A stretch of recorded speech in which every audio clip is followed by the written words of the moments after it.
Hi friends, welcome to Sujatha Nalabagam. இன்றைக்கி வந்து பார்த்திங்கன்னா ஒயிட் குருமா தாங்க பண்ண போகிறேன். அதுக்கு 2 கிராம் பூண்டும் இஞ்சியும் ஈக்குவலாக எடுத்திருக்கேன். அதையும் போட்டுக்கலாம். இது எல்லாமே நான் சொல்கிறது எல்லாமே அரைக்கிறதுக்கு.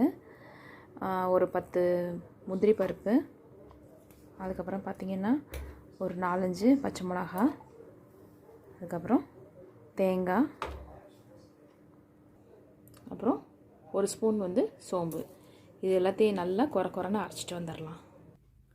பார்த்திங்கன்னா நான் குக்கரில் தான் பண்ண போகிறேன். அதில் வந்து தேங்காய் எண்ணெயில் பண்ணிங்கன்னா ரொம்ப நல்லாயிருக்கும். ஒரு 4 ஸ்பூன் தேங்காய் எண்ணெய் விட்டுக்கோங்க. இதில் என்ன ஒரு விஷயம்னா, தேங்காய் எண்ணெய் வந்து ரொம்ப காயக்கூடாது. ஒரு 30 to 40% காஞ்சா போகிறோம். காஞ்சிட்டு 2 பிரிஞ்சி லீஃப், 2 ஏலக்காய், ஒரே ஒரு கிராம்பு போடுங்க போகிறோம்,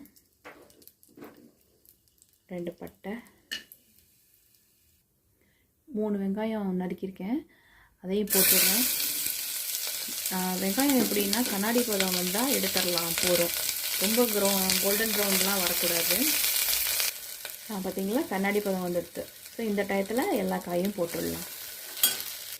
என்னென்ன காய் ஆட் பண்ணுறேன்னா, உருளைக்கிழங்கு, கேரட், பீன்ஸ், காலிஃப்ளவர், அப்புறம் 2 தக்காளி இந்த மாதிரி நீளமாக நறுக்கி போட்டுக்கோங்க. உப்பு 1 ஸ்பூன் போட்டுக்கோங்க. இதுக்கு மைல்டாக இருந்தால் தான் நல்லாயிருக்கும். ஒரு 2 விசில் விட்டு ஆஃப் பண்ணிடலாம்.